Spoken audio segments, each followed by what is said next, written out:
Hello, in this video I'm gonna show you how to perform a soft reset on your QCY MeloBuds Pro.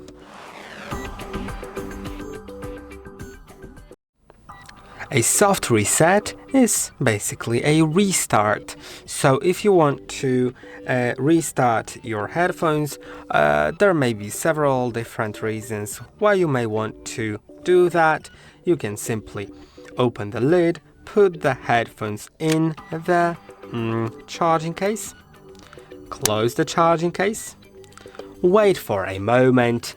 The moment that you need to wait for is unspecified. I just prefer to wait until the light goes off on the case, then reopen the case, and they've been restarted. I hope that this video was helpful. Don't forget to like and subscribe. I'll see you in the next one.